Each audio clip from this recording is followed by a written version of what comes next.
Hi, everybody, and welcome to this special presentation in our brand new format of the Sync Up Conference. The Sync Up Conference is an economic development program of the New Orleans Jazz and Heritage Foundation, which, as I'm sure you all know, is the nonprofit that owns the Jazz Fest. And the role of the Jazz and Heritage Foundation is to use the money from Jazz Fest for all of the free year-round programs that we do in the areas of education, economic development, and cultural enrichment.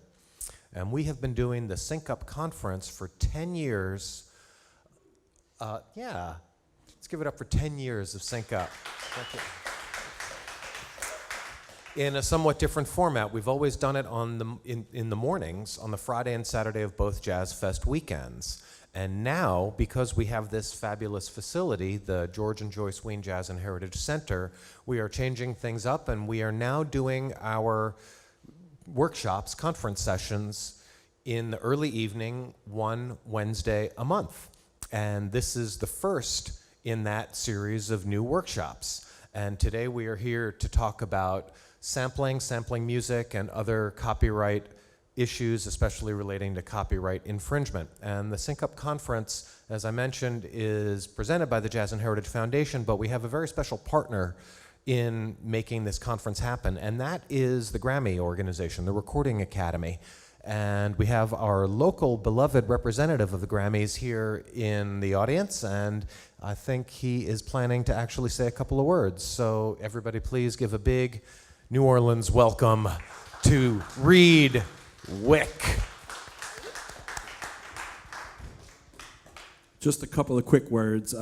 First, I want to thank Scott for inviting us to be a part of Sync Up for, I think, all 10 years. We may have been a sponsor of it.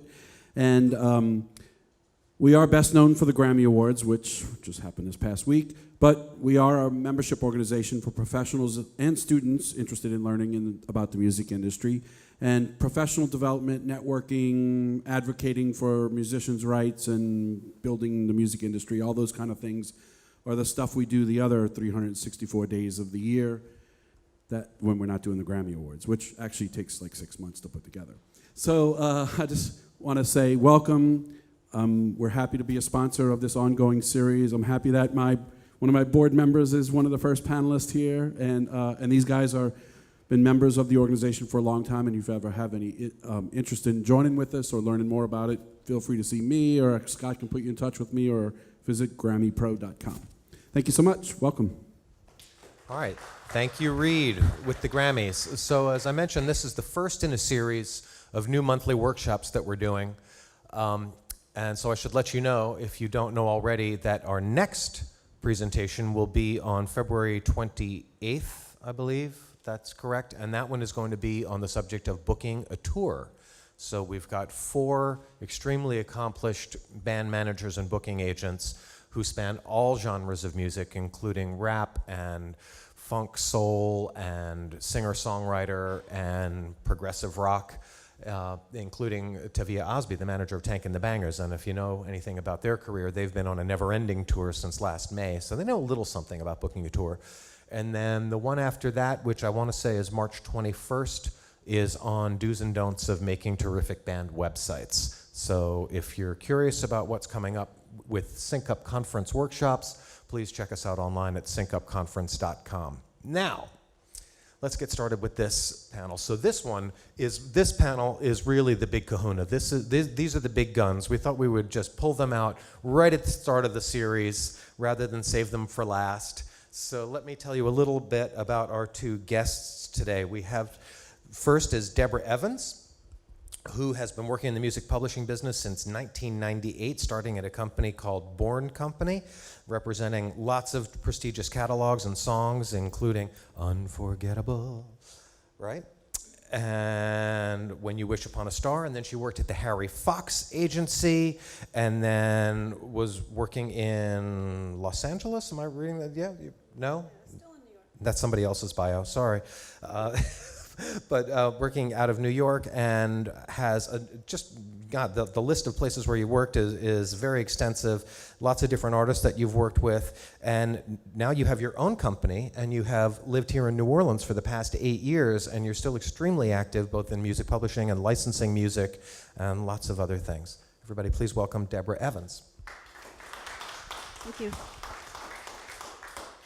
And also joining us is our old friend and Sync Up veteran, Tim Kappel, whose official title is, and I quote, this is for true, Extraordinary Professor in Entertainment Law at Loyola University. And he is of counsel with Farmer, Purcell, White, and Lassiter, and represents a large and expanding roster of music clients who include, from New Orleans, Big Freedia, Tank and the Bangers, the aforementioned, PJ Morton, D1, and many others. And as an entertainment attorney, he has seen lots of sampling and copyright infringement issues from various angles. So please welcome Tim Kappel.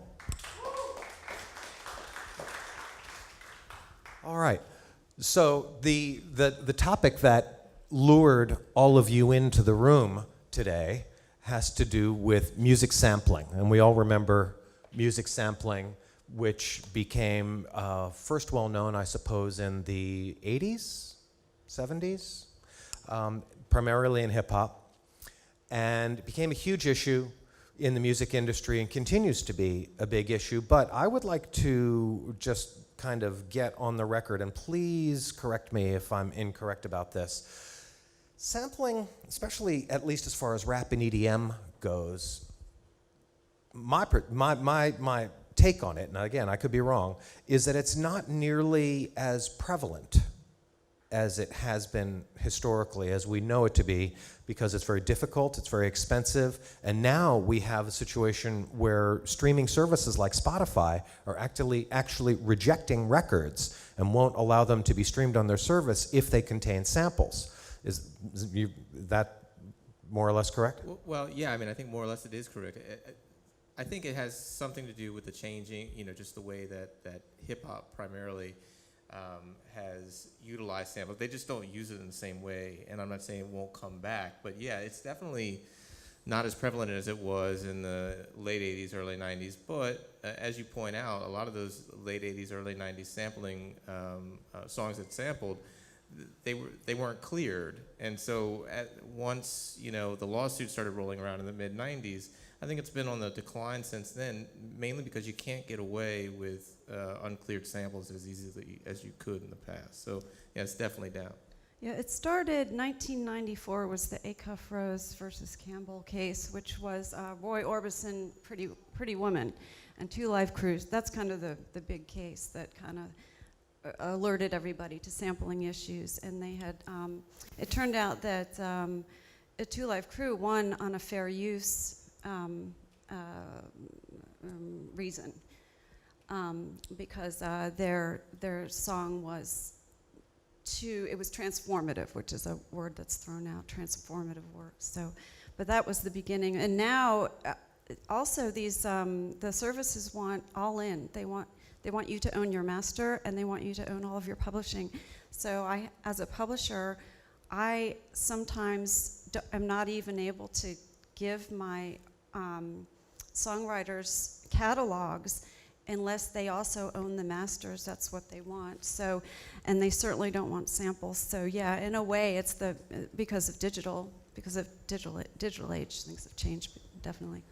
So are we finding that musicians, whether EDM artists or rap artists or other styles of music, are making music that relies on chopping, cutting, editing, doing various things, but using original music, original source music that they're creating themselves rather than using samples, or is sampling still very prevalent in what you're encountering in the industry?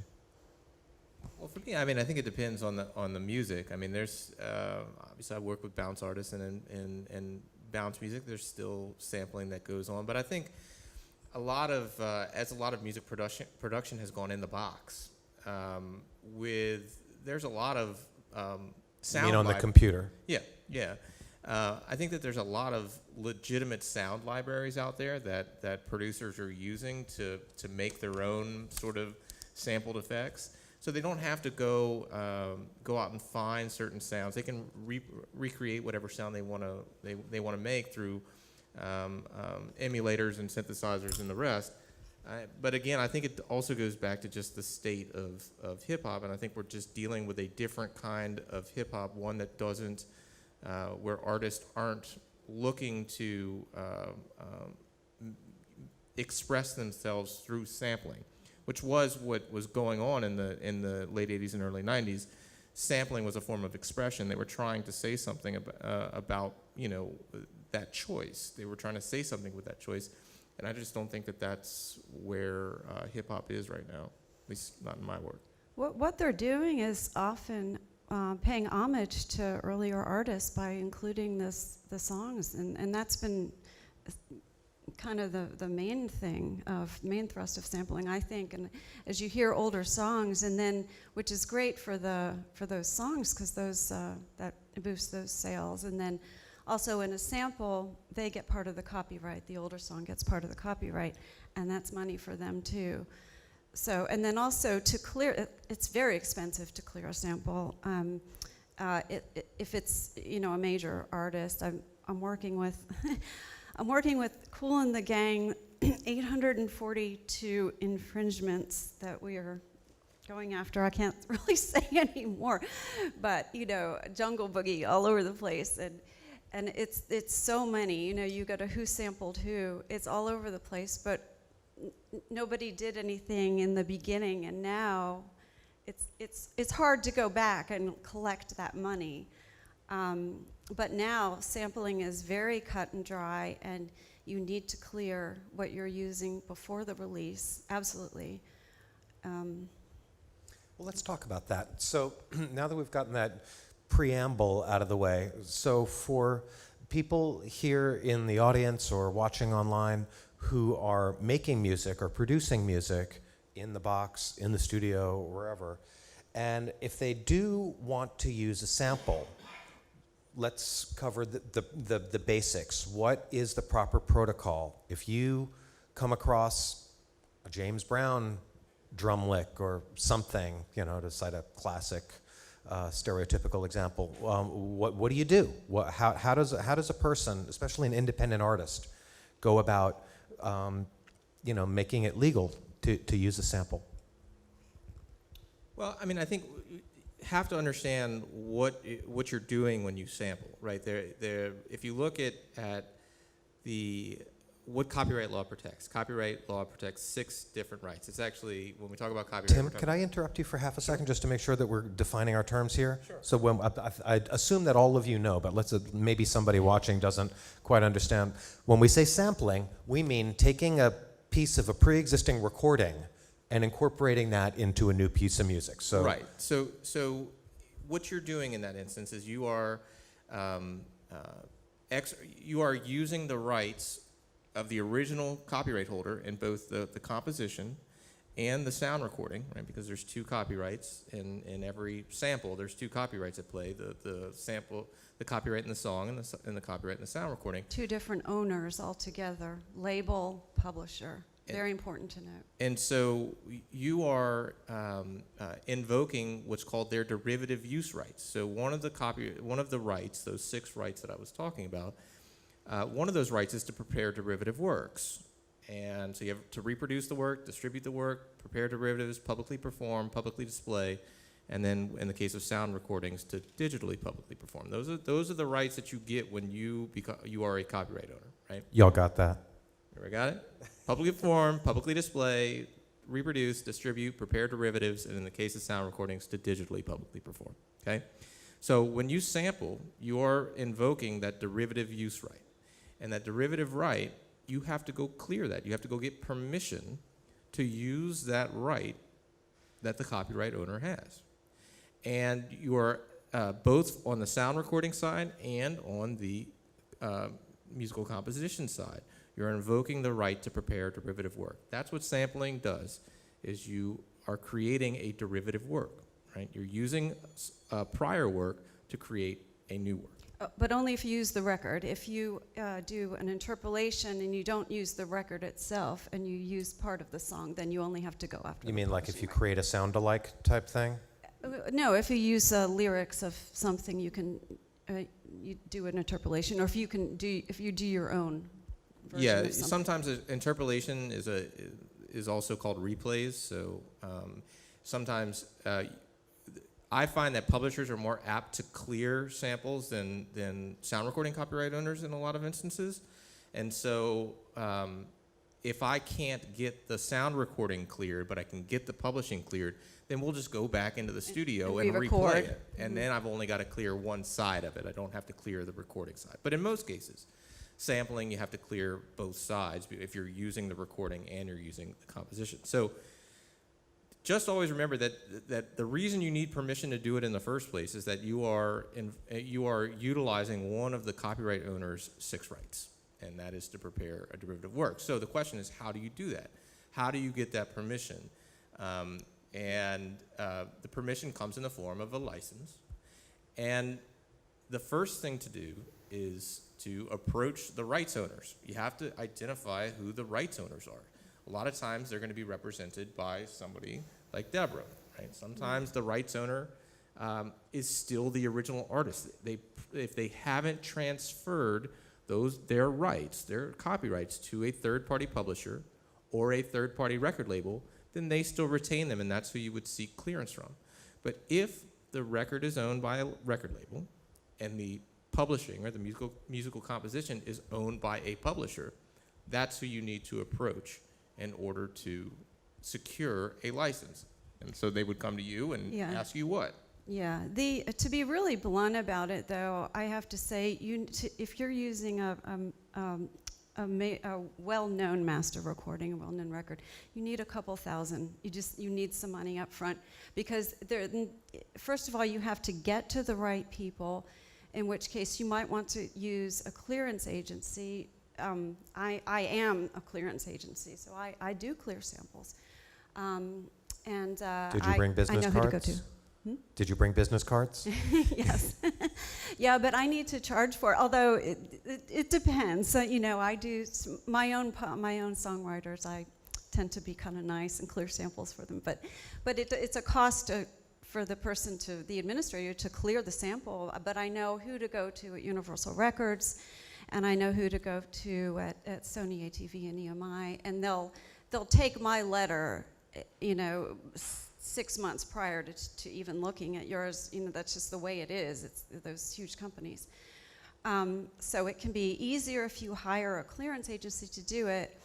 On top of that, you're going to have $3,500 to $5,000 just for the master, just as a flat fee up front. And then they're going to also negotiate a purchase price to dealer, so a percentage of the royalty rate ongoing on the record. So that's what the sample master owner is going to want. And then on the publishing side, if you can get away with it, they will possibly only ask for a percentage of the new copyright, depending on a couple of factors: how long the new sample, how long their song is used in the new song. If it's in the hook, if it is the hook, they might take half of the song. How prevalent it is and how integral it is to the song itself. Timing is a big issue, but they'll base a percentage on that. The Lana Del Rey, I forget what the song is called, but Creep is the song. Get Free is the Lana Del Rey song. Yeah, and she sampled, or she's not saying she sampled necessarily, but her musical line is very similar to that Radiohead song that everybody knows. It gets stuck in your brain. So, and there's an interesting issue going on with that, because she started out she offered 40% to the publisher or to the label, I think, of that song. And I think it's important to realize, if you're an independent artist, you don't have a record deal, and so you're going to the record company owner of the original recording. And it's even more important in that instance, and it's somewhat unfortunate, that they're going to want more money up front, because the likelihood of them, say they ask for a percentage of your sales revenue, right? If they want a percentage of your revenue, they're pretty sure they're never going to get that, right?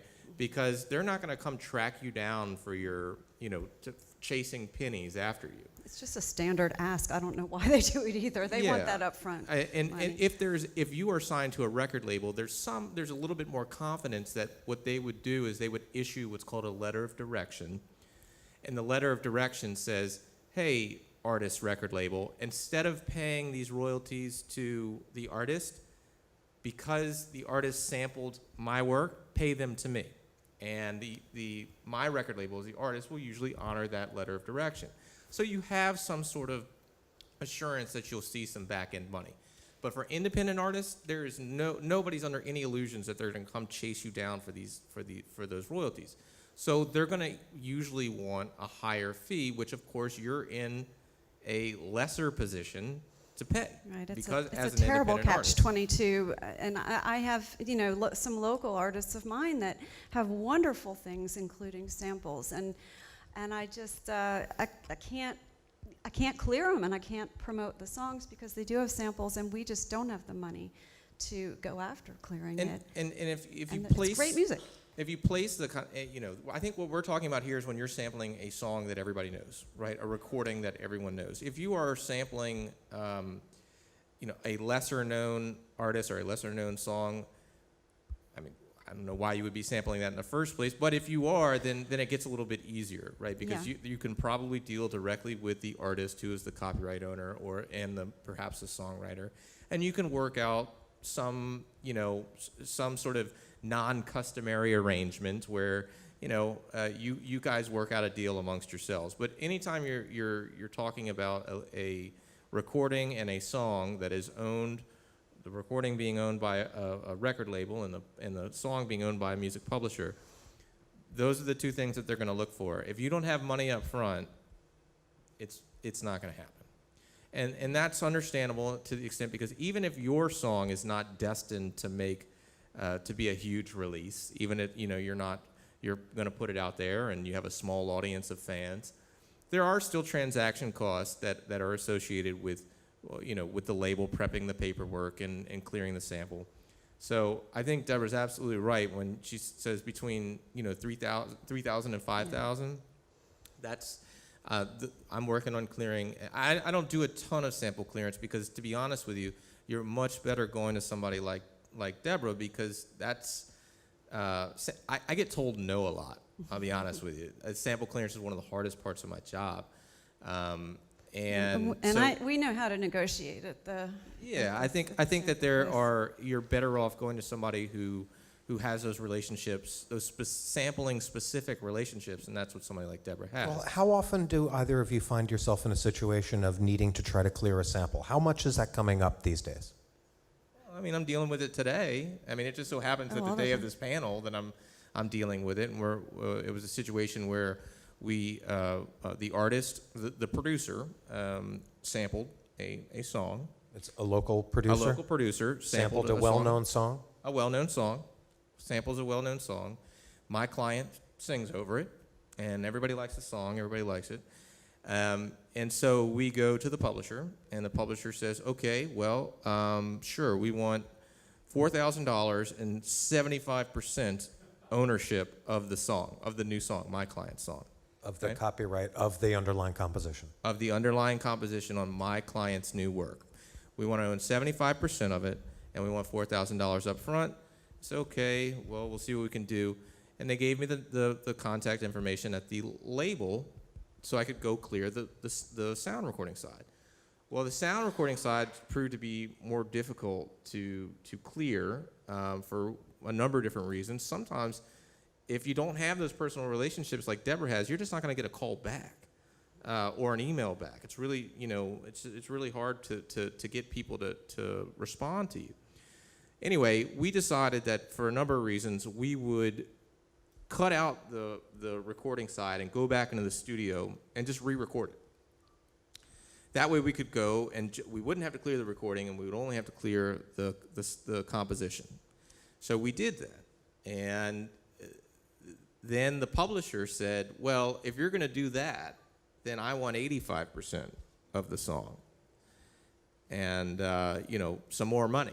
So that's where we left it today, and Are they going to do it? yeah, we have no choice because it's already been done and it's already got a release date, and you're at the absolute worst time to try and clear something when you've already committed to release a record.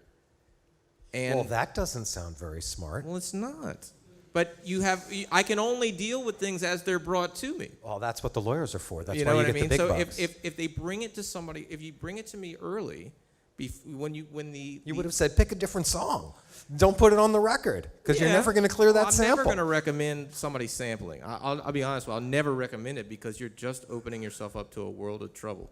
But if you really want to do it for expressive purposes, make sure that do your work on the front end before you make a commitment, and then you've got no negotiating leverage at all. So, Deborah, how often are you dealing with trying to clear a sample these days? Yeah, How often does that come up? I was going to kind of go back to your first point because I'm kind of rethinking about that because I work for an agency that does sample clearances. So we do Kendrick Lamar's albums, we do all of Def Jam, we do the major rap artists. So and we do, I don't know, maybe 3 or 4 songs on an album have samples in them, and we have to clear them within a certain amount of time.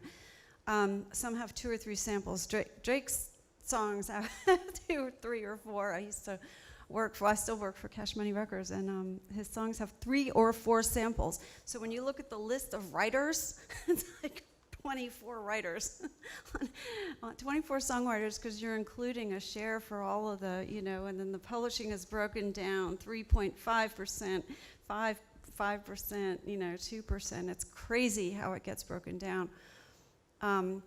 But that's kind of what we do. And so the major labels, I would say a lot is happening that maybe we don't really know about, or we don't. Still, even in this day and age, people haven't figured out that it's really expensive and really challenging. Well, the labels have the money to do it, so they will. And like I said before, a lot of it is paying homage to other rap artists. So right now, sampling is paying homage to a lot of 90s hip-hop artists. But I'm sorry. Did you say that you were clearing those samples on behalf of a Drake record? Or, Yeah. Mm-hmm. So Drake is the client in that case. Yeah. So Def Jam or Cash Money. But Universal. when Drake or the label sends that song to Spotify, even though you've cleared the samples, are they going to let it on the streaming service?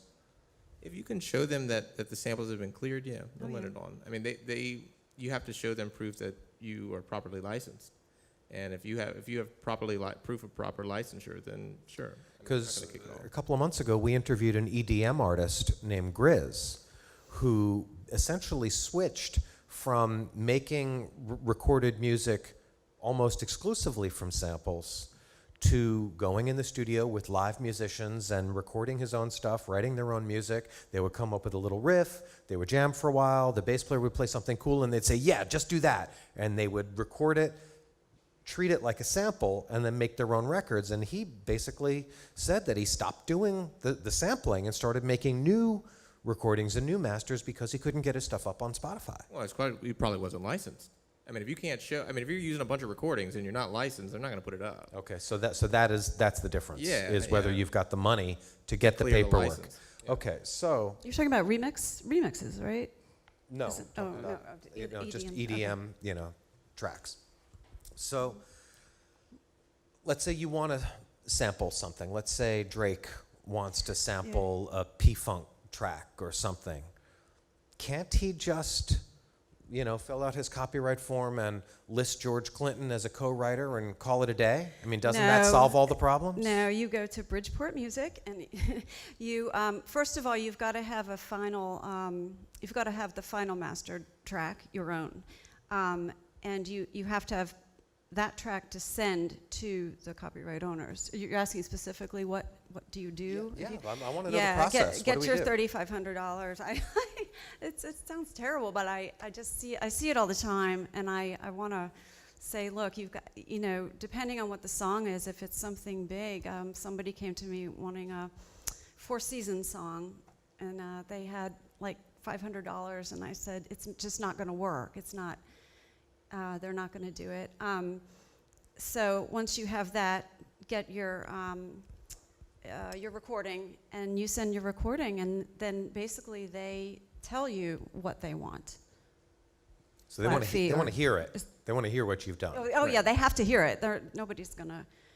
I think give your a quote question with it. is, if you talk about registering, George Clinton as a co-author, I think it's a really good question, and it has a little bit of a technical answer. That's the publishing end of it after. So when you create a derivative work, the author of a derivative work, and the author is the copyright owner, that is a new work. Okay, so if I sample George Clinton in my song, George Clinton is not an author of my new work, even though he's in it in form of a sample. I'm the only author of that work, because to be an author, you have to have contributed to the creation of the work, and George Clinton didn't contribute to the creation of the work. And so it's not an issue of joint authorship or joint ownership, and that's one of the things that's commonly confused, is that people assume, well, if I sample if I sample this, then they become a joint author of the work. Why do they think that? Well, the reason they think that is because, as a matter of custom, when you go to clear the work, the original recording owner demands to own, or the original owner of the song demands to own a piece of the new song. But if it were not for that demand and my acceptance of that demand, they would not be considered an author of this new derivative work. Having said that, if it's not cleared, then it is an infringing work, right? So I may be I may own 100% of it, but now I own 100% of an infringing work, which I'm going to get sued for, right? Does that sort of make sense? You can't just credit somebody as a joint author when you create a derivative work, because you're the only one that's creating the derivative work. And you can't just say, it's a derivative work. I was influenced by Mozart, and therefore it's derivative, but it's still mine. Well, You're still going to get sued. Mozart is public domain, so you can always be That's a influenced bad by example. Mozart. Okay, Right. sorry. Well, remember, to prepare derivative works is one of the rights that the copyright owner has. And so your creation of a derivative work has to go through them, right? And it's in limited instances in which you can try and you can prepare a derivative work without going through the owner, and that would be in cases of fair use, and there's a concept called de minimis use. So those are pretty much the only instances in which you can go around the owner of an active, valid copyright and sample or replay and get away with it. But you have to recognize that those issues of de minimis use and fair use are in no way bright lines. You hear a lot of people say, "Oh, well, you can sample up to 3 seconds and it's kosher." No, right? it's not stated anywhere very specifically No, there's at no all. law. It's not in the law. So the only way to find out if you're on the right side of the law or the wrong side of the law is to get sued and have somebody decide it. So right? it's always Because best to go to the copyright there's holder. no I bright always advise line, everybody. right? And so that's the problem with assuming that you'll be covered by fair use, or assuming that you'll be covered by a de Don't do minimis it. use doctrine, is that you can't possibly say that beforehand. There's too many factors that go into it that a jury might decide whether or not it is or is not a fair use, or is not a de minimis use. So that's the only time you can circumvent the copyright owner, is if it is a fair use, and if it's not, then you got to go through them. So on that point, are there any situations, and I guess fair use and de minimis use, which I'm going to ask you to explain in just a second, are there situations where a producer, somebody making new music with a sample, can get like sort of the equivalent of a compulsory license, where they have to give you permission to use that stuff? Like, I mean, is there a public domain equivalent, or like an educational allowance, like we have, like if you photocopy a page of a textbook and hand it out to 11 members of your senior seminar, that's not considered copyright infringement, but because it's educational. But if you clip 30 seconds of their song and put it up on YouTube, that is. So yeah, go ahead, Deborah. Here are the 4 factors determining fair use, and I did my homework here. When judges consider cases of fair use, the purpose and character of the use, the nature of the copyright, the amount used, so they're taking these 4 factors into consideration, and the monetary effect. So in the Two Live Crew example, it was making money, but it was transformative. It was very different than the original work, so they called it fair use. Would that fly today? No.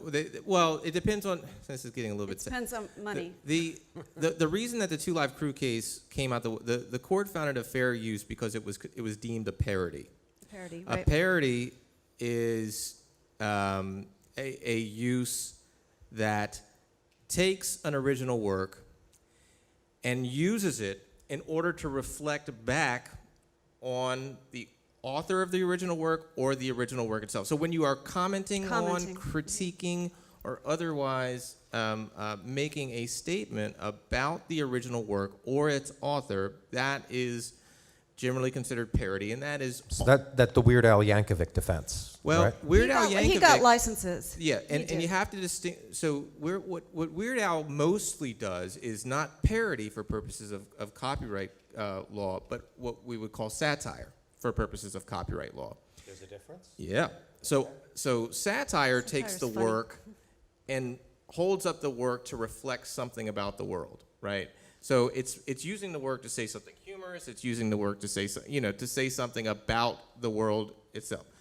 But parody doesn't say something about the world. It says something about the original work. Parody is generally considered a fair use. In almost every instance, is considered a fair use. Satire is not always considered a fair use. So if you the example that I give in my class usually, when I use Weird Al, is there was a song that he did in the 90s where he was doing a Nirvana song, right? Well, we don't have to look at it, but essentially in that song, he was in the lyrics of the song, he was singing about how nobody can understand Kurt Cobain, right? He just mumbled. It sounds like he's singing with marbles in his mouth. That's parody. If you look at Happy, or Pharrell's Happy, which he redid as Tacky, he's not saying Pharrell is tacky. He's talking about people who are tacky in the world. That's satirical. That's satire. That's not fair. That is not a fair use. That is not a parody. That is a satire. So of course, as Deborah points out, as a matter of practice, Weird Al clears all that stuff anyway. He doesn't try and rely on fair use. But if he had not cleared that Nirvana song, he would have a great argument for fair use because it is parody and not satire. Interesting. Okay, where's Amal? Can you come to the microphone? I want to ask you to chime in here. So we just happen to have in the audience AF the Naysayer, Right. Yes, an electronic music producer and DJ, and also happens to teach a class that takes place here at the Jazz and Heritage Center for the Upbeat Academy, where he's teaching young people who are also in the audience about how Good to see produce beats. So I'm just curious, in your class and your experience, when you guys are making, or whether in your own professional and personal music or what you do in the class, are you using samples or do you avoid samples? When I first started making beats, I would sample because it's the artist I like. That's what they did, and it's a culture, beat making culture around sampling. So, but once I started getting work, dealing with like the video game industry and whatnot, I was like, I'm gonna leave that alone. I want to make money, so they clearance and whatnot. So what you teach the kids these days in the class, do you use samples or do you teach them to avoid using samples? No, we'll do both. I'll show them how to create things from scratch, using the piano roll, keyboard, recording things. If they want to learn if they want to sample, we'll sample. So I wouldn't let that get in the way of their creativity. If they want to sample, we'll sample, but there's consequences with that, as you guys just talked about. Well, that's right, exactly. All right, thanks. We'll probably be coming back to you before the afternoon is over, but thank you. All right, I have another question. And by the way, if anybody else has questions, just please come up to the microphone so that we can get it on the old interweb. There is no compulsory license for sampling, by the way. I realize I didn't answer your question at all. No. There is no compulsory license for sampling. Only applies to covers, mechanical licenses. Oddly enough, that leads into my next question. What is the difference between a sample and a cover? Do y'all know what I mean by a cover? Okay. Well, a cover, you don't own any of the publishing rights to the new song. You just own your master recording because you've re-recorded somebody else's song. And a sample, you've changed the work and added the new work to it. So just to put it in sort of copyright terms, when you cover a song, you are invoking the copyright owner's reproduction right. There you go. And Yay, lawyers. Thank you. and when you sample, you are invoking the copyright owner's what? Derivative work right. Okay? So if the reproduction right in a composition is subject to a compulsory license, the derivative use or the derivative work license is not subject to a compulsory license. That help? Can we put that in English? A compulsory license means you can't say no. So the owner of the song cannot say no. If somebody wants to cover their song, right? If somebody wants to cover your song as a songwriter, you cannot say no to that. And 99% of the time, and I won't get into the 1% where you can't. But in most cases, you cannot say no. Under Section 115 of the copyright law. Right, and all you have to It's in the do law. Publishers. Copyright law. is pay mechanical To throw the royalties. publisher stuff in. Right. So that's where the term mechanical royalties comes from, because you are mechanically reproducing the composition, and you are invoking that reproduction right. So you pay mechanical royalties, and that's how you get to use. That's how you get to do a cover. But when you are when you're doing a sample, again, you're creating a derivative work. You're not just merely making a copy of the song. You are taking the original song and putting it into a new song. With a new copyright With that's a new going to be copyright. registered with the Copyright Office and with ASCAP and But BMI. to simplify a little bit, so Tim, if you write and record a song and you release it publicly, and Deborah wants to take your song and make her own recording of that song, she's obligated to get a license from you, and you are obligated to give it to her, which is why it's called a compulsory license. Mm-hmm. And so as long as she pays you the statutory mechanical royalty Right. on that, then you can't tell her that she's not allowed to use that song. That's right. But and if right now Deborah- it's 9.1 cents per download per unit. Right. It hasn't changed for a while. But that's different than if you write and record a song and she wants to sample it, and she takes a section of your song and plays it as it exists on your recorded master and sticks it into her song. That's completely different. That's right. Or if she And you can tell her replayed no it. in yeah, that yeah. case. So, or if she did an interpolation or replayed it, right? So how I tried to He get has around the right to refuse. got around the recording rights owner. Same thing. Is I have the right to say no if somebody either wants to sample my song or replay my song. I have the right to say no. But if somebody simply wants to reproduce my song, in other words, cover my song, I can't say no. We have a question. So you're talking about covering songs and sampling. What if an independent artist wanted to come up and just remix your song? Say it's like, oh, Grizz, he makes great music. I don't know Grizz, I don't know his people, but I really like this song, and I know enough to, You want to make a remix of it, like a dance remix or something? You still own it. Distribute it.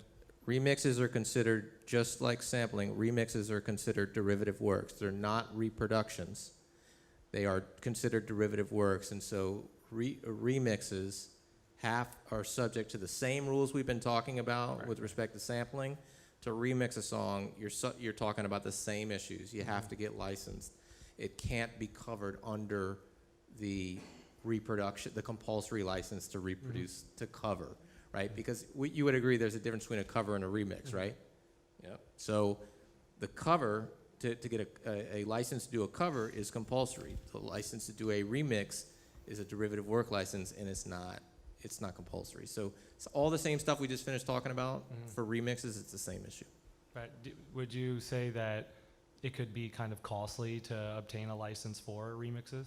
Yeah, that's why most people don't About do the it. same. Yeah. Okay. Thank you. But then you Yeah. see lots of remixes that are sort of authorized. Like somebody will say, oh, so-and-so's going to do a really hip remix of my song. Well, it's infringement, but it's only, as a legal matter, it's always infringement. But as a practical matter, it's only infringement if somebody complains, right? And so if somebody Right, it likes takes what you to you're court. doing, then they're not gonna, if somebody hears a remix that they like, and it's obvious that you're not, if you're just putting it out for promotional use or something, and it's not going on one of your albums or anything, they may be perfectly fine with having that out there, and they're not going to say boo about it. But it doesn't mean that if they did, that you wouldn't be in trouble. Right. We have another question. Go ahead. So it's kind of like, my Pull that question mic is, down. Oh, my question is kind of like the same thing what he was just saying. Like, I know for myself, I have a mixtape kind of EP thing that I want to do, and it's not like I'm make money off it or whatever. It's just something to put out there so people can hear my sound. But I did want to remake a song. So like, how does that go? Like, I'm not changing anything from it. I might just do it acoustic. You know. But what you're I'm going to do saying? your That would own be a version of cover. it. Your So own that'd be version. fine. So like, no issues with that. Yeah, if you sell the record and you actually if you really do start making money, then you're obligated to pay 9.1 cents to the owner of the song. And that's it. You might go to Deborah's old employer, the Harry Fox website. If it's a Yeah, popular there's- song, it may be licensed by The Harry Fox Agency is a great place to go. They have something called Songfile. That you just pay an administrative fee, and if you're making under 250 copies, or if that's how many downloads you expect to sell. Things are changing with streaming now, so I'm not sure exactly how they're going to handle it.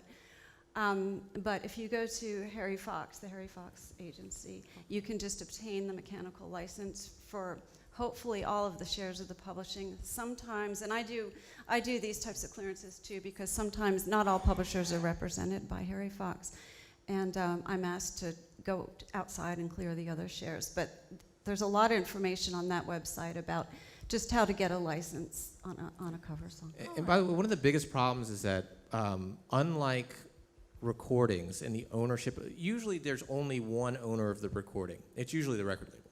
Mm-hmm.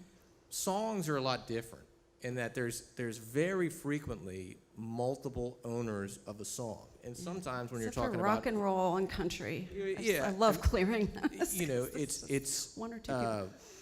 the rights are usually split up between different owners, and in order to be cleared in total, you have to go around to all of these different owners to get the proper clearance. But that's why and I'm happy to talk with you about this after, if you go to a service like Harry Fox, they may administer all the owner's rights, and then you don't have to go to everybody. You only have to make one stop, and you get that license to do your cover.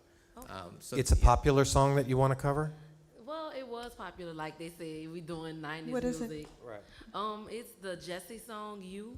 I don't know if you ever heard it, but see, But you can do that. You can definitely do that. That's not, that's covered under the. So we were talking about compulsory license. mechanical licenses. So as long as they've released the song As long as it's publicly, been which obviously released. they have because it was a hit, they can't tell you that you're not allowed to cover it. right. Now, technically, what we were talking about before is that you're obligated to approach them and get a license to put it out on a record that you're going to sell. But I think from a practical matter, from a Yeah. practical standpoint, what we're talking about is if you're going to be flying below the radar for a certain period of time, they're probably never going to find out about it. But if you Yeah. plan to put it up on Spotify and on iTunes and Amazon and everywhere else, and you're going to try to get popular with it, No, and that's the thing, no. Well, I mean, I- normally we put our stuff up Yeah. on like SoundCloud, like little things where people can kind of go and just hear what you're doing. Like, we don't really try to go to like big places unless it's like our own original music. Right. Then we'd go different with it. So is it fair to say that for something like that, she could probably fly below the radar for a good while, But if it got well known, that your version of this song got well known, then somebody's going to come knocking on your door and say, hey, you never got a license from us, you owe us mechanical royalties. They can't turn you down. They can't say you're not allowed to do it, but they can demand that you pay them the royalties that would be owed by law. Right, so I think I'm gonna go on, what it is, Fox? Harry Fox. Harry Fox, the Harry Fox Agency. Does anybody remember that Fifth Ward Weeby song that was on the radio? Oh, Trigger. Yeah. What is it? Let me find out. Okay, he sampled Trigger Man, I think, right? But that was an interesting situation. It was tons of radio play here, and it's a great song. And but it couldn't get out of here because he hadn't cleared the Trigger Man sample, and which was so unfortunate because it was a great song. And so you get stuck if you get to a point where you haven't done it in the beginning, because now if he went back and tried to clear it with Triggerman's publishers, you know. Well, let's talk about the Triggerman beat, because this, and bounce music in general, because everybody, I assume everybody here and folks watching are familiar with bounce. I want to tell my one story so which I can is say that word. So bounce music, of course, is a New Orleans-centric offshoot of rap that is very specific and very particular in a style that it follows. And for the longest time, pretty much every bounce song that came out used a very specific sample. They all used the exact same sample, which is popularly known as the Triggerman beat. So why was everybody able to get away with using the exact same sample on hundreds of different records, all using this same song? How were they able to use that sample if they weren't cleared, or were they? No, they weren't cleared.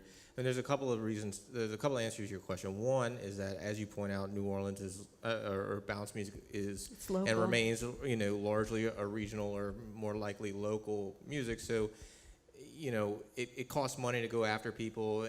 It's not easy to find out about these things, and even if you do find out about it, you got to weigh the risk and the cost of going after somebody with the potential reward that you might get, right? Because if somebody calls me and says, hey, I want you to go after this person, I'll say, okay, great. Well, my hourly rate is X, and you're never going to get that from, it's not going to be financially worthwhile to go after somebody. So that's part of the reason. The other reason is that there are two beats that are at issue in most bounce music. One is Triggerman, and one is called the Brown beat. Can we hear a little bit of the Brown beat so people know what we're talking about? That's the best part.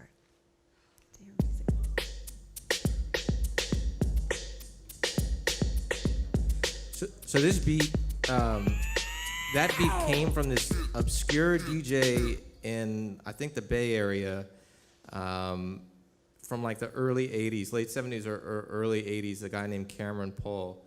And at that point, a lot of DJs were obviously incorporating other people's records into their work, right? A lot of it was But in their live sets. Right. And it's suspected that Brown beat is actually a sample itself, and that's the reason why Cameron Paul has never sought to enforce his rights with respect to. Because he ain't got none. Samples of samples. I have a great story on that one too. So that, yeah. I can clear up a lot of information that you said, because I produced for No Limit. So one of the reasons why we never got sued for Triggerman is because we owned the machines that the samples came out of. So we own the actual, where the bells came from, we own the actual machine.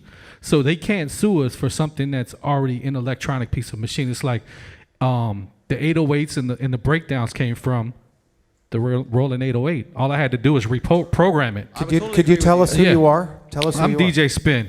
So I would totally agree with you that if all you are doing is the bop bop bop bop. I mean, of course, if you are replaying that yourself, there's no composition copyright that they could come after you for, and you're obviously not using the sound recording, so they're not going to come after you. And there's no copyright in that. Yeah, and it was the same thing for the Derek. Well, the sample that Cameron Paul took was from Derek B. Rock the Beat. So that was actually another program the snares and the kick. It was just an 808 and a snare that came out the SP 1200. So that's why they could never And come if you, after. if you if you replay the brown beat, again, I totally agree with you. They can't come after you for copyright infringement. I will tell you, it's been my experience, and I don't know if it's been your experience as well, and I won't name names. My experience has been that most people don't replay the brown beat on an 808. They just take the brown beat. Exactly, and that's what I tried to teach Fifth Ward Weeby and some of the big Freedias and some of them, and that's why I was able to not get sued for it. Right. He even tried to tell Manny, some certain things, and he owns the machines, but that is the real reason why No Limit never got sued for the. So for is the, is the equivalent of that, like if somebody buys an Apple laptop and makes a record in GarageBand and uses one of the stock rhythms that come in GarageBand and they just play that on their computer and they make a record out of that, nobody can sue them for that because they own the machine and they own the software? I think what he was saying with the machine was that he said he was bringing up he owned the machine to illustrate the point that he could recreate the sound itself. Meaning without the 808 having- sampler. He yeah, owns one of exactly. those. Right. The bells are in this machine called the Juno. So if you hit the pad, it plays the bells. Like so it's already sequenced. So it's already built in the machine. So in the 90s they came out with Emu came out with like the Mo Fat and the Planet Fat, and some of the Swiss Beats stuff was pre-programmed already. Oh, so you're saying that Bell's riff was pre-programmed? Yes, it was in pre-programmed. So anybody who buys that machine can use the same sound. Yes. So if it's commercially available, anybody can do it. Yes, you got to find the machine though. Don't go away. So Jason, can we hear a little bit of the drag rap, which is the other half of the Triggerman beat? So everybody knows this. So this is that arpeggiated xylophone riff that is like the defining characteristic practically of bounce music. So all right, so who knows where this came from? Do you know? This is Fifth Ward Weeby. That was a sample from the cartoon crew called Inspector Gadget. So that's where that riff was. We never took that part. So You just did the yeah, the bells. And the bells. I didn't know. What's the name of the machine? It's called the Juno. It's made by Roland.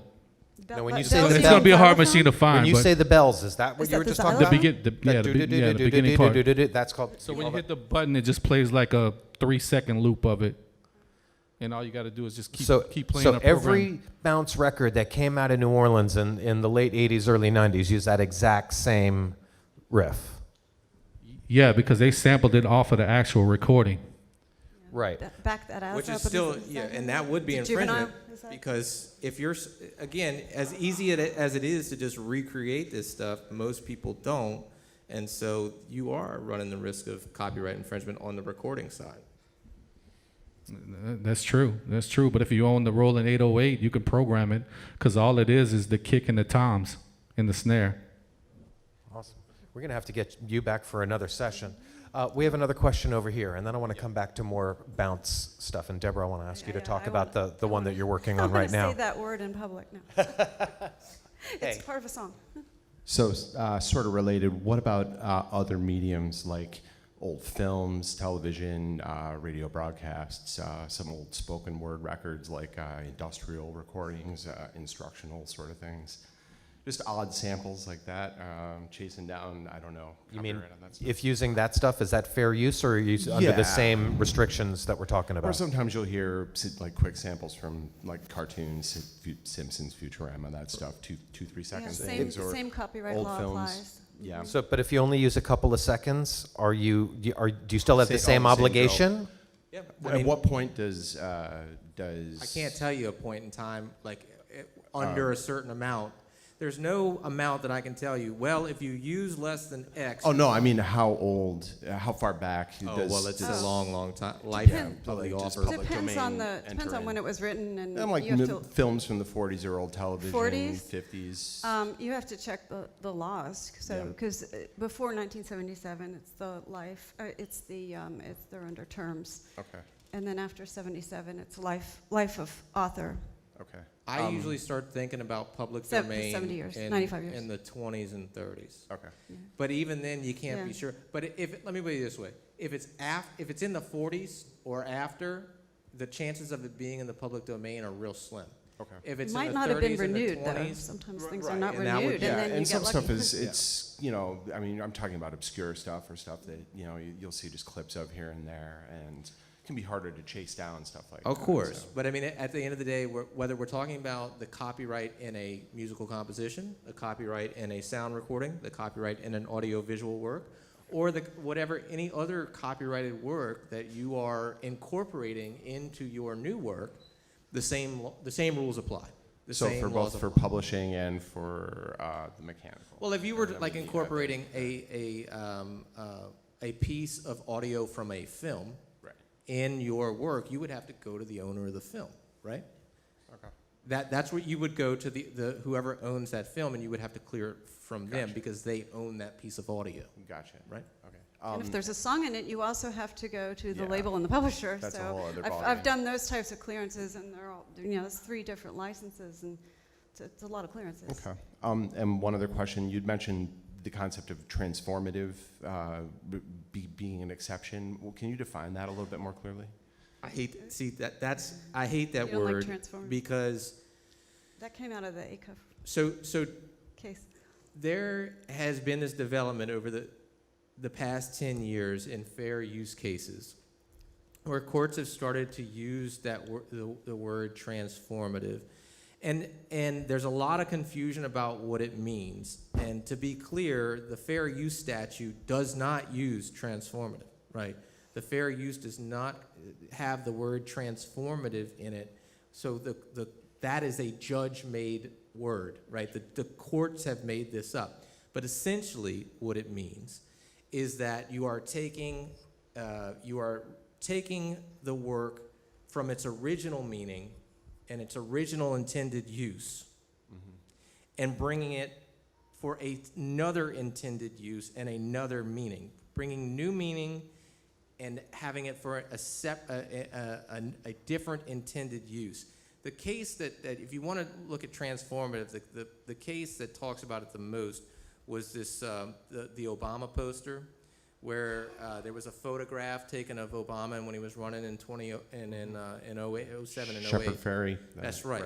So that's the transformative case. My personal view on that line of cases is that it's not it is not legally sound, because courts have become way too focused on this notion of what is transformative. Right. But it's not in the Copyright Act.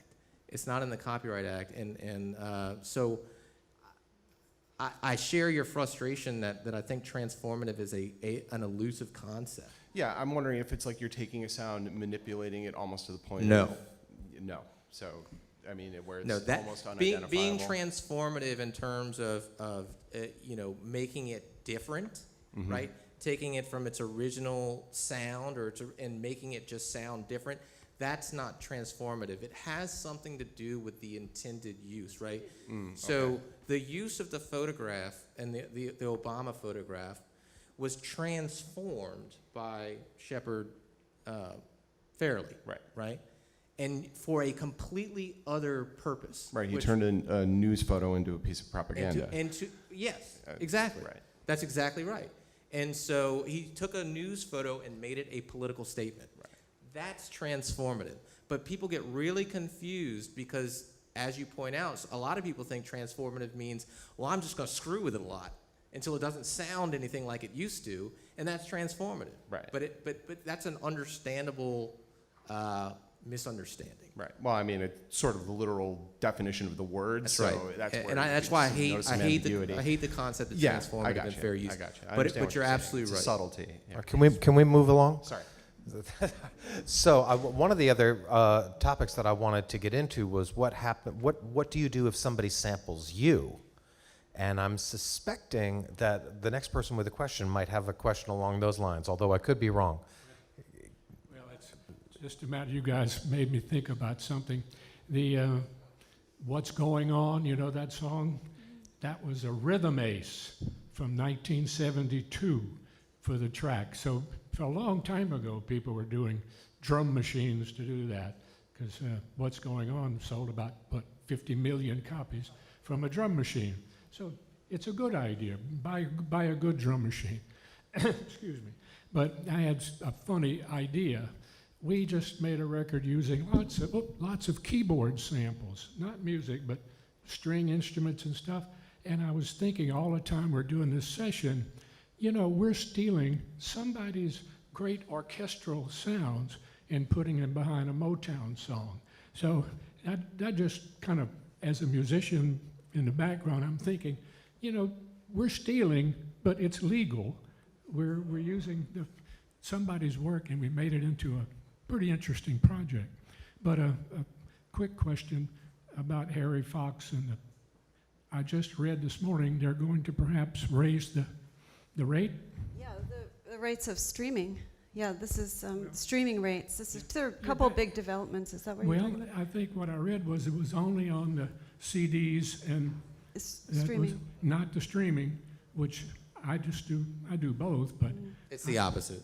you think? It's they were dealing with rates on streaming services, not the rates for physical reproductions or. No, they're staying the same, but because streaming is overtaking by far and wide, the Copyright Royalty Board, CRB, just raised the rates for streaming, which is very good for all of you who are artists, and because streaming is what's happening now. So They what they raised raised is the mechanical royalty rate that publishers are supposed to be paid when songs are streamed on internet services like I think Spotify. they're now calling the streaming a mechanical, which they're Right, getting well- a little fused together. And I hesitate to even get into that Yeah, whole that's a can whole of worms because the rights in streaming Yeah, it's payouts are performance so right. jumbled that it's almost impossible to determine what is actually happening. So it might be best to leave that alone. But we have another question, so why don't you go ahead? As an artist, you get pieces of music that has sampling in it. If you're just writing to the music, like, do you get in trouble for you writing to the music? It's a great question. You mean writing your own lyrics? They sampled us, like the song that I'm messing with now is Janet Jackson, I Get So Lonely, which is a big song. They sampled her chorus in the song, but I only wrote to the song. And- So will I get in trouble for writing to that song, or do I still have to go through clearing? I think in it order depends for on me- what record you end up making. If you use your own music on the Yeah, record. I'm using my own lyrics. I didn't have anything to do with the music. But you're actually. using the music that has a sample in it. But Yeah, she hasn't that's what I'm recorded. saying. Oh, you mean so you're writing new lyrics to the sound of her record? No, I'm writing new music to a sampled record. It's like a beat made with her song sampled in it. Which supposedly is cleared already? That's what no, I'm saying. maybe it's I not. don't- Okay, that's I where it don't gets know. really complicated. You have to know whether something is cleared before you use it, Okay. too, because often it's not. And this is what my situation was with Hassism. Wait, well, let's talk about Yeah. that one in a minute. Yeah. So wait, I'm still not sure that I understand the situation. Okay, so the song has some of the chorus in it, right? But it's a track. It has the recording. It has some of the recording in it. They sampled it. But I didn't make any of the beat. I only wrote lyrics to it. Do I still get in trouble? Are for you me using writing? her beat on your record? I'm not using her beat, but it's a sample. So you got a beat. Yeah, You're using that beat. yeah, That beat happens to have a sample in it. yeah. Okay. Are you in trouble because even though you didn't do the actual sampling, the end product Yeah, is now got your vocals in connection with a beat Exactly. that's So got the a answer is sample? yes. exactly. The answer is yes. Okay. So, Because Yes, once what? it becomes a Yeah. joint work, okay. Right, once joint you work. merge those lyrics together with the beat, that Okay. work becomes one. Okay. Yeah. Okay. Yeah. It's a marriage, and so that is why I always require for my clients that are writing over beats that we make sure that the producer promises us and in fact what we call like indemnifies us in saying that this beat contains no uncleared samples. Okay. Right. And because we can face liability as the lyricist, you Right. can face liability for the end product. Okay. And so, yeah, it's a problem. All right. It's a Thank problem. you. Okay. I do have one other thing that I want to ask about before we talk about your current case, Deborah. So, I have a nephew who's a rapper, and he was showing me some of his, or a couple of years ago, he was sending me some tunes that he had made, which I thought were quite good. And I said, well, I really like your lyrics, I really like your vocals. Where did you get these tracks that you're rapping to? They're really cool. He says, oh, I got them on the internet. And so there are websites that you can go to where you can license pieces of pre-existing recorded music or beats or whatever you want to call it that people can rap to, and presumably because he paid $3.99 to download this beat and make his own record with it, does that mean that he's cleared and he can use that music on a record that he releases commercially? Yeah, because they've already done their financial transaction when the beat maker supplied them to the service, right?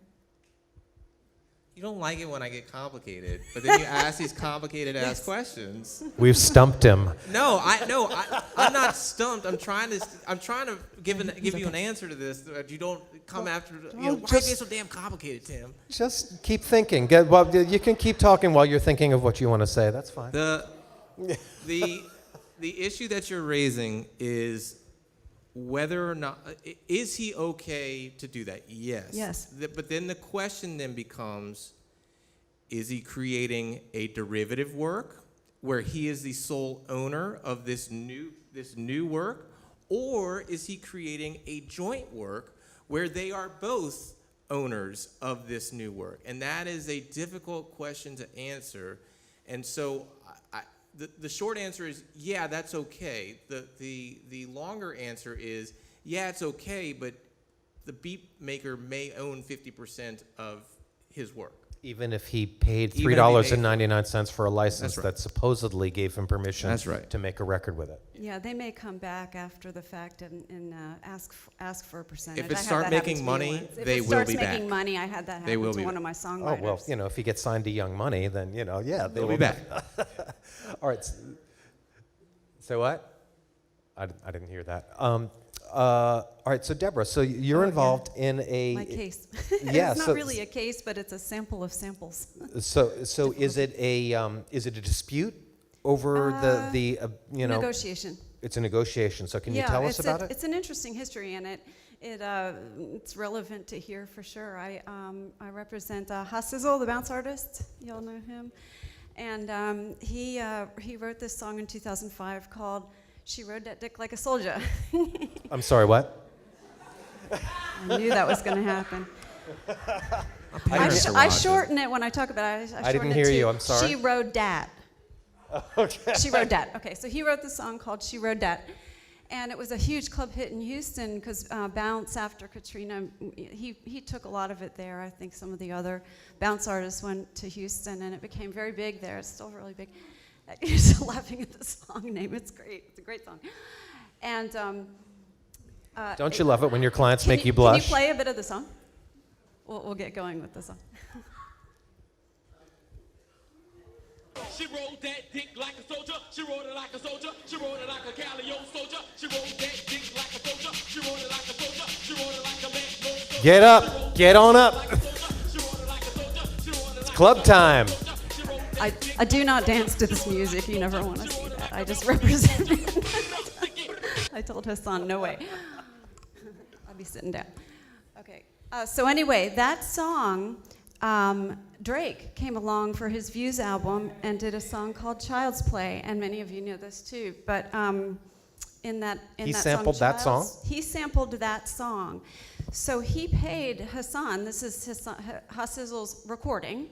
He paid Hasizzle for the recording, but the publishing, on the other hand, did not go through because Hasizzle had sampled a Fat Boys kind of riff from 1982, 1984, Fat Boys, and his trademark thing is, I don't know, he does that. He's great. That's Hasizzle. But the Fat Boys do that in another song, so Hassizzle never cleared that. So his song, She Wrote That, is not, he doesn't own any publishing to it. Well, when I got to know him and saw what was happening with Child's Play, I said, look, let's go to EMI because they own the original Fat Boy song, and let's clear the sample now. And Because Drake wants to pay us to use this record. No, what happens was I'm not doing anything with the song Child's Play, but I want to promote She Wrote Dat. So I want to pitch that song. It's great. And Hassizzle has a couple other songs. Swiggle Wiggle has a Frankie. So you know the Swiggle Wiggle? It's got a Frankie Valli song, but he hasn't cleared it. I can't do anything with it as a publisher. I can't even put it on my website. So, and we don't have the income to put out to clear these types of things right now. So anyway, so I'm trying really hard to negotiate with EMI to combine our percentages on She Wrote That, you know. And so anyway, Jace, can you play the Child's Play? Okay, it's in the background. Use the mic. It's in the background.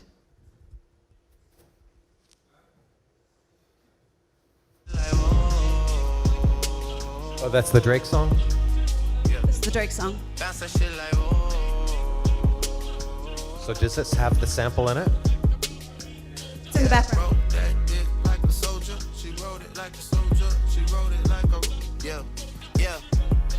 I got it. Yeah. So I'm really about to burst a bubble. Hot Sizzle, Yeah. he took that from Soulja Slim, which is a record I produced. Fat Boys Yeah. took what? He wrote that like a soldier from Soulja Oh, Slim. dear. But I never went after it because I had a backup plan for some stuff that I had to do. Let's talk. I had a backup plan for some stuff that I had just released with Wayne for Cash Money. So All right. that was how I was able to, one of the reasons why I was able to clear my Wayne record that just came out. Okay. So I'm not gonna. I know them too. I work for Cash Money. Yeah, We'll so talk. yeah, got you. All right, well, you saw it here first, folks. Deals get made here at the Sync Up All right, Conference. that's very interesting. Can I be the lawyer on the deal? This is very interesting. I mean, we're here. We're all here. Let's I'm do the very agent, interesting, right? You know, let's get it done. I can count to 15. You're the agent. Yes, another question. May I ask a question about sampling as well? It's more of a example than a hypothetical, but there was a producer named Madlib who got signed to a record label to Blue Note Records. So it's kind of been told in lore, and I was wondering maybe if y'all could expound upon it, that it's kind of understood that as a producer who's signed to this label that has all of these historic jazz records, that he kind of gets the keys to the vault and has free range. And I kind of believed that for a long time, but then after hearing y'all speak, it seems like there's still more people with the P in the circle and the C in the circle and the songwriting credits that that more than just the record label saying, since we put this record out, you can sample every record we've ever released with carte blanche. Yeah, that's a really good question, and I think one of the important things to remember is that, yeah, you're talking about both sides, right? So just because we own the sound recording doesn't necessarily mean that label, and they probably don't own the musical composition, and that clearance is going to have to come. Wait a second, they're a label. They may have taken the publishing. They may have taken the publishing They too. try you're very right, hard, but- don't they, Tim? Yeah. Don't they, Tim? Occasionally. No, they don't want the publishing. They just want the publishing revenues. That's what they really want. They don't want to We'll do talk about that anything to later, work for it, but they just want the revenues. So they, a lot of artists, a lot of songwriters rather. I ran into this when I tried to clear an LL Cool J sample a couple of years ago for a local client. When we went to the publisher, a lot of artists and songwriters have what's called administrative restrictions built into their contracts. And where a good lawyer for the artist or the songwriter says, you can't do any of this without my permission. And there's a list of things that they can't do without your permission. And oftentimes, one of the things that labels and publishers will frequently agree to is that they will not agree to a sample without your permission. So I don't want to speculate as to what's in those Blue Note deals, right? With regards to the recording. Maybe they don't have to go to the recording artist to get permission. Maybe they do. I'm not sure, but it would certainly seem like they would have an easier time clearing those jazz recordings because the owner of the label is there. But on the composition side, it is very frequent that even though the songwriter is no longer the owner because they've transferred those rights to the music publisher, they retain those administrative restrictions, which is basically the the yay or nay as to a sample. And LL Cool J said nay, and so that's what kind of did in that deal. So it's So the answer is it depends on what deal they made. As is every answer a lawyer gives. And yes. they might have an easier time, though, being that they're on the roster of the label that owns the music that they're trying to use. You know, the biggest advantage is probably that the label knows exactly who to contact and has those relationships with the music publisher because presumably they've been paying the music publisher mechanical royalties for a number of years at this point. And hopefully they're on good terms and everybody wants to work together. So yeah, I think it would certainly be an easier process if the artist sampling is sampling records that are owned by the label. So, like you said earlier, they pick up your phone call or open You're a phone call away. Yeah. Exactly. Yeah. So it seems like the artist who signed to Blue Note, and Blue Note says, we'll open the vaults, you can sample anything you want, getting the master use cleared should be a piece of cake because the label owns the masters. Clearing the underlying composition may be more of a challenge if the label does not own the publishing and they have to go to a third-party publisher. Somebody else, but jazz is great to sample because most jazz recordings want to be out there again and resuscitated. So jazz, it's probably not a bad idea to if you can sample it because it'll be easy. Well, you know about the case of Willie T. and the Ghetto Boys, right? Because there was a saxophone, I can't remember what the name of the song that it was, but the Ghetto Boys sampled a saxophone solo played by Earl Turbinton, Willie T.'s brother, which they did not clear. And somebody heard it after the record was out, and they recognized the sax solo. And they were like, ho, ho, ho, call your lawyer. Willie T. built a big studio from that money.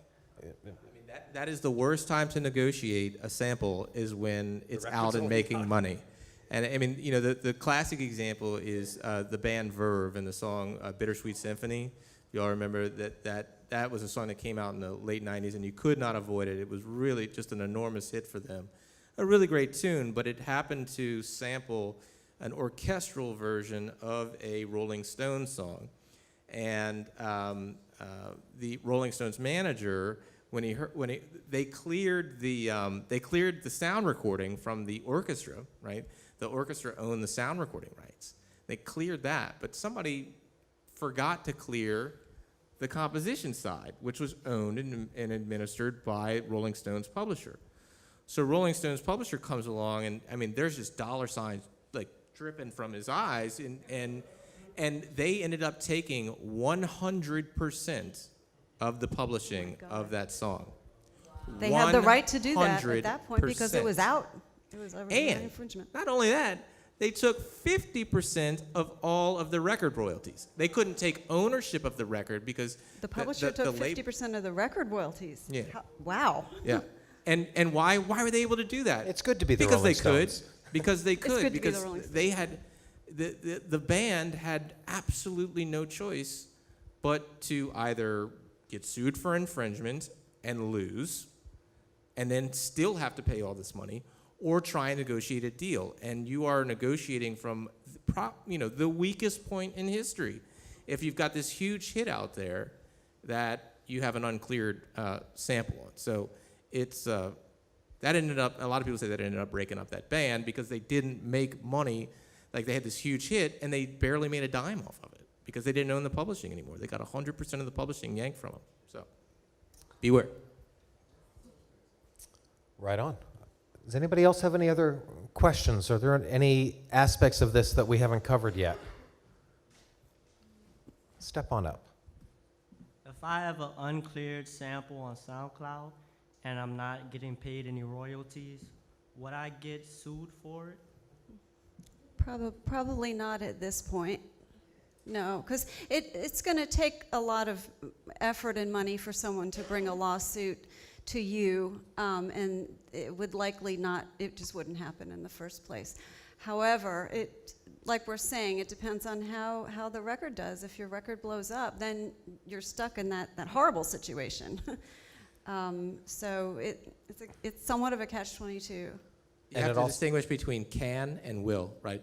Can I get sued for it? Yes. Yes. Will you get sued for it? Probably not. Probably not now. Not now. But and if it blows, I mean, the most likely thing to happen is that somebody hears it.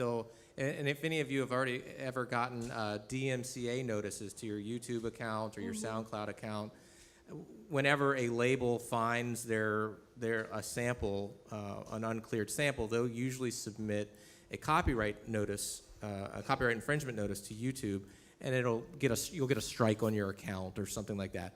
It has to come down. So that's probably the most likely outcome if you get discovered sampling. You're just asked to take it down is usually the first. They'll take it down. But now if you get if it's doing really well and it's making money, then that hypothetical lawsuit becomes a very real possibility. Right, because they want a portion of the advertising revenue, especially if it's on YouTube. That's huge.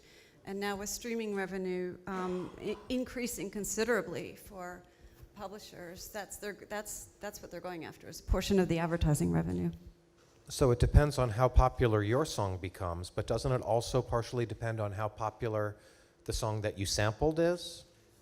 If it's a very obscure track that you sampled on your record, does it make it less valuable? As long as we're distinguishing between can I be sued for copyright infringement, which the answer is always yes, and will I be sued for infringement, I would agree with you that the popularity of this sampled song probably is one of the considerations that would go into will you get sued. But it there's doesn't always go a into chance whether that the little guy is going to come up and say, "Look, I want my portion of it." And the unheard of guy who had the unheard of sample could be a bear.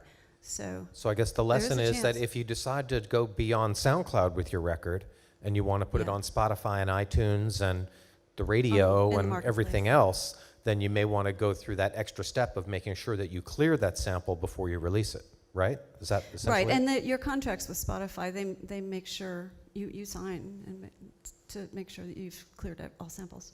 Good? Great. Okay, we have another question. Does anybody else have another question in the meantime? Because we're getting ready to run out of time here. Good questions from the students. If you sample something that is owned by a label or publisher in another country,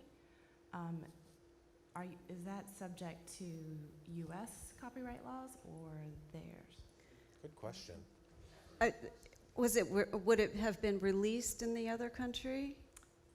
Here, I guess. Oh, well, if the release is here, then the copyright is in the U.S. Well, if you're saying it's a foreign work, but you sampled a foreign work in the United States.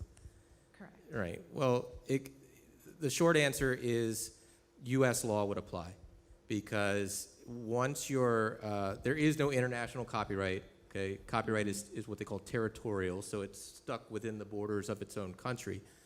But because the United States is parties with a lot of other countries through treaty, right? We've signed a lot of copyright treaties. Our obligations under that treaty is to give those foreign works the same protection in the United States as we give our domestic works. And so if you sample a foreign work in the United States, it's going to be subject to U.S. law. And are U.S. laws more stringent, I guess? More stringent in general, yeah. A lot of European is life plus 50 years, life of the author plus 50 years. And then here is life plus 70.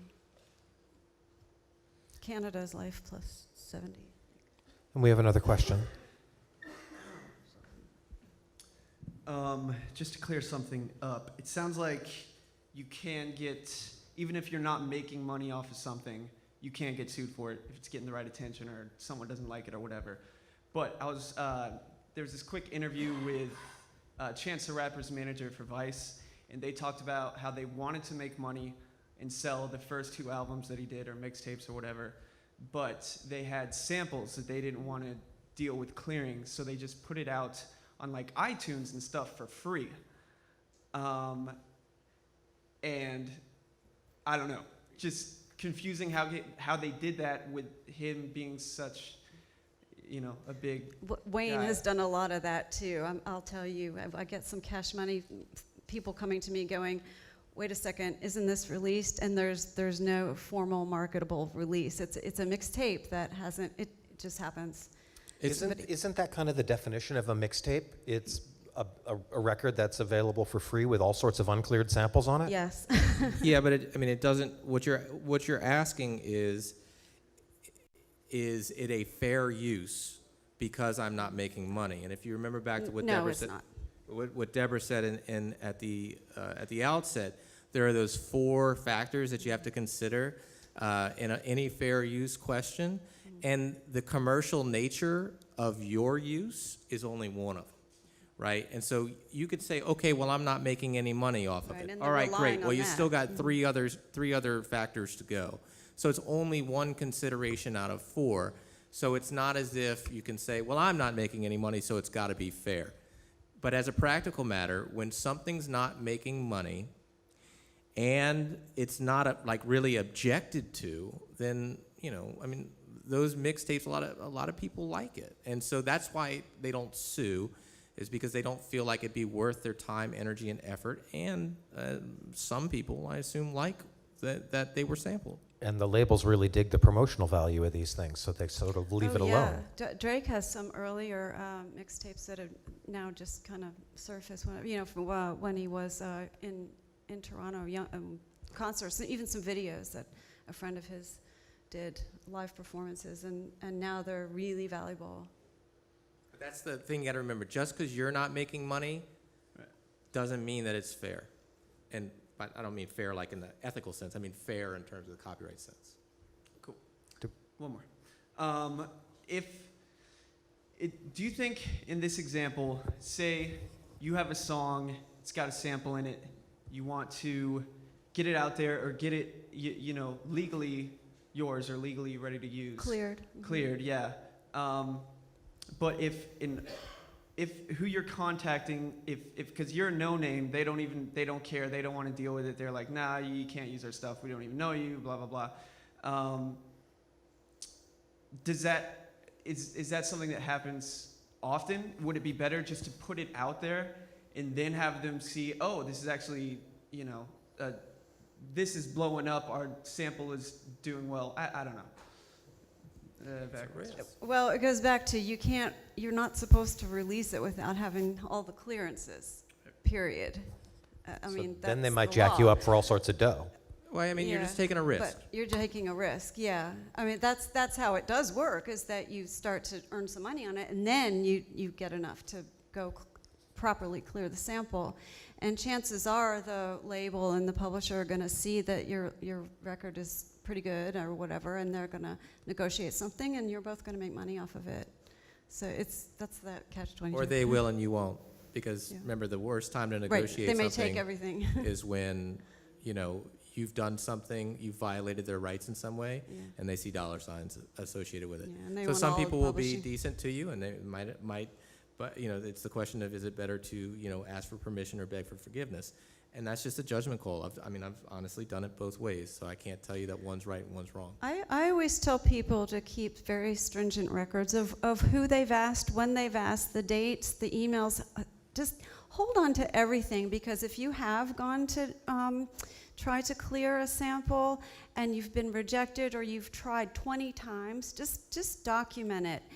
Because then if you do go and release a record and if something is happening, you have documentation that you attempted to clear it, but you got no response, or just hold on to it.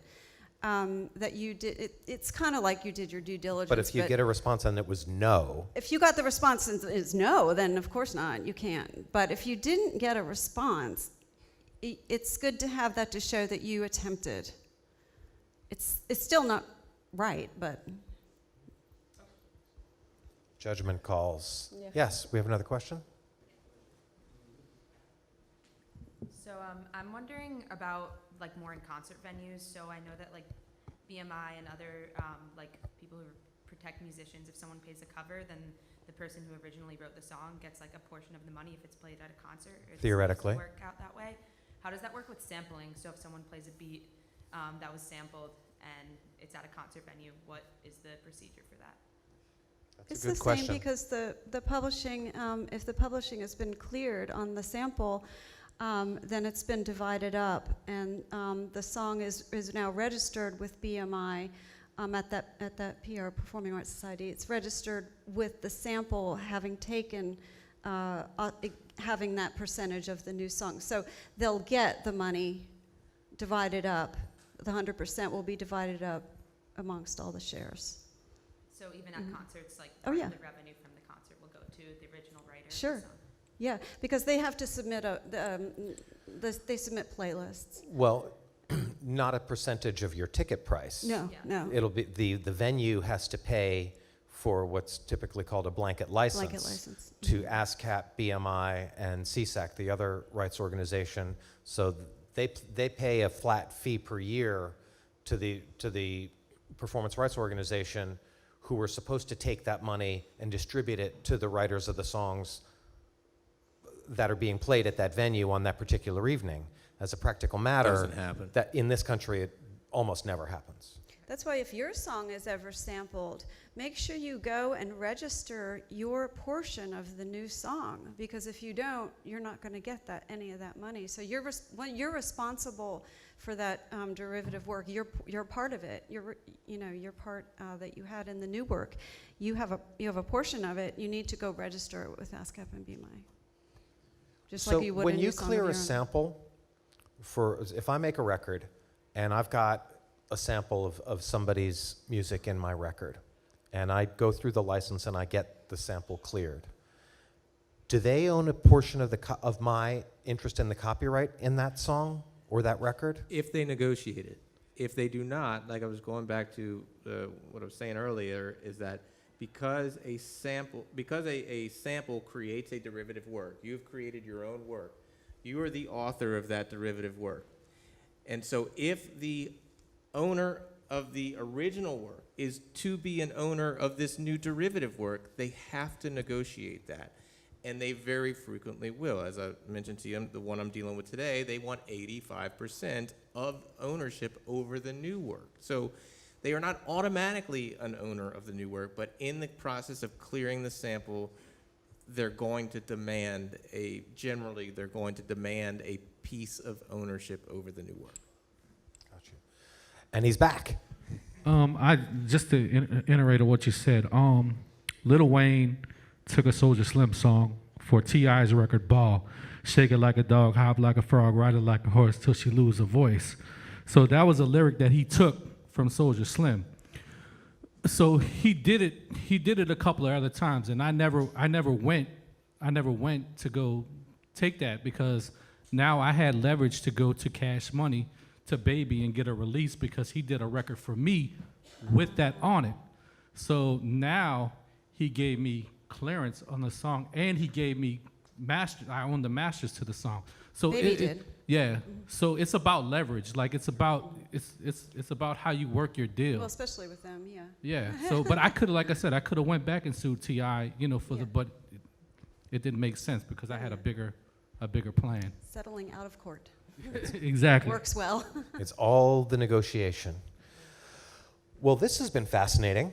My head is kind of spinning a little bit. How about y'all? Is everybody still with us? Are you following this? Or is it too complicated? All right, well, we didn't get it to... Oh, we have another question.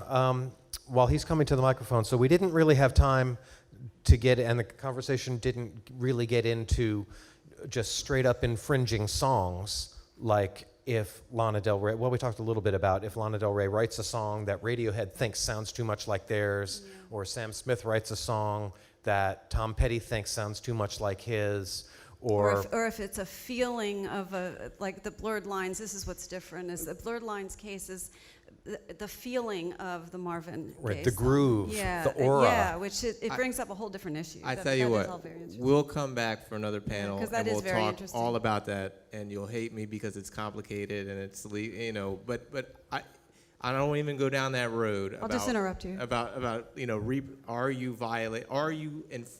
copying? Are you violating their rights? There's a legal process that you have to go through, and you ask there's a bunch of steps that you go through. It's not as easy as saying, well, does it sound like, it's a little bit more challenging than that. Were you involved in the Back That Ass Up song? That was Juvenile.